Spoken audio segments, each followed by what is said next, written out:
I want to please God, is what Paul said, and that's what the believer is to do, please God. Then he moves on in verse 5 and speaks of a disciplined athlete. He says, if anyone competes in athletics, he's not crowned unless he competes according to the rules.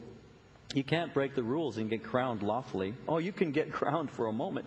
Kind of like Rosie Ruiz. Some of you might remember, if you have a memory that goes back many years, who ran in a marathon and was crowned the champion. She won the race, and it turns out that she hadn't run the entire race. She started it, and then she got a ride apparently to another place, and then waited for a little while, and then finished the race, and she was crowned as the winner of the marathon.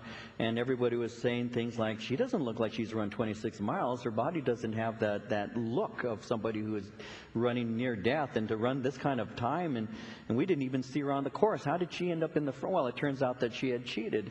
She could get crowned for a moment, but not lawfully, because it was taken away from her. And anybody who cheats to win never really gets crowned lawfully, even though they may not be discovered even in this lifetime. But what he's speaking about here is the reward of somebody who actually competes lawfully. And he's pointing out very carefully that we as a disciplined athlete follow God's rules so that we might have mastery and win the prize. Now, it's interesting how he speaks concerning that prize. I want you to see verse 5, how he uses the word crowned.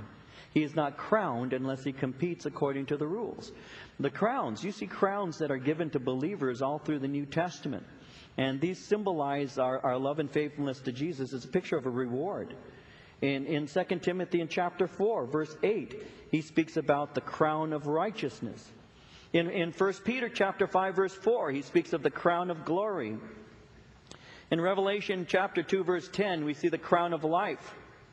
But here, Paul is speaking of what would be called the victor's crown. It's the one who competes in athletics. He uses the same illustration in 1 Corinthians chapter 9, verses 24 and 25, because there he says, do you not know that those who run in a race all run, but one receives the prize? And he goes on to say, run in such a way that you may obtain it. And everyone who competes for the prize is temperate in all things. They do it to obtain a perishable crown, but we for an imperishable crown. So he was using the athletic games of his day. There were two basic major events that the Greeks were familiar with. There were the Olympics, which they still have to this day, and they had what are called the Isthmian Games. The Isthmian Games were like the Olympics, but were held in Corinth. And so that's why Paul would write to the Corinthians and speak concerning these games. Those who competed in those games would actually devote 10 months of their lives to heavy training. And while they were training, they would abstain from certain foods and certain things and certain drinks. And they did it so that they could ultimately stand there receiving the reward, which would be a wreath that would ultimately just fade and die, because it was already dead when given to them, because it was just a cluster of leaves. And they did it so that they could have a temporary fame and possibly some finances, and people would recognize them on the street and all of that. And for them it was a wonderful thing. And they would compete that way, and they do so lawfully for a temporary thing. And that's what Paul is saying. They do it for a perishable crown. They do it for the temporary reward. I mean, if I were to ask some of you in this room, who won the 100-meter dash in 1960 whatever, 68, hardly anybody would know who won it, in the Olympics. Why? Because, that's a long time ago, and most of you weren't even born at that time, and those who were born at that time pretend that you weren't. And the fact is, you were. And you remember, you might have even run in it, as I'm looking at you. But who cares? That's the whole thing. Who cares who won the boxing, heavyweight championship, got that gold? Who cares ultimately? Because even Sugar Ray, who happened to be one of my favorite boxers, he's 50 years old now, and he can only look back at what he did so many years ago. And we see the highlight reels, and we see these things, and he's got a beautiful home, and he has his Contender Series and all of that. But his athletic prowess is gone. It's been gone for years. It's perishable. You can walk into his trophy room, and he has one set there on his mansion. And you can walk into the trophy room, and you can see all of those things and those pictures and the various things that he has as memorabilia. But tell him to strap on some gloves and go into the ring with even a third-rate fighter today, and he couldn't do it. Why? Because the guy would beat him up, because he's over the hill. That's the way it is. That's life, and that's what Paul is saying to us. Listen, you want to strive for mastery? Strive for that which is eternal. But you want to run around with your little wreath that is going to perish. It's going to fade with the use.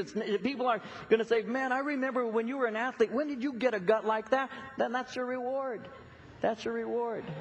You get to the point where you still wear the same size pants. They just sit lower. That's the way it is, you know. When do you do? Oh, you're a guy. I mean, come on.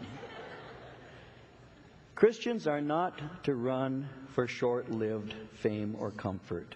They serve the Lord for eternal rewards, the crown that does not deteriorate. He says, if you want to be used by the Lord, set your sights on the eternal. And then finally, in verse 6, he speaks of the hard-working farmer. And this is a farmer who is to labor energetically. He says the hard-working farmer must be first to partake of the crops. Hard-working farmer. So sloth has no place in a minister or a believer's life. Laziness is not rewarded by God. If you're a farmer, which I don't know, perhaps we have some who farm in this room, you know that you prepare the ground.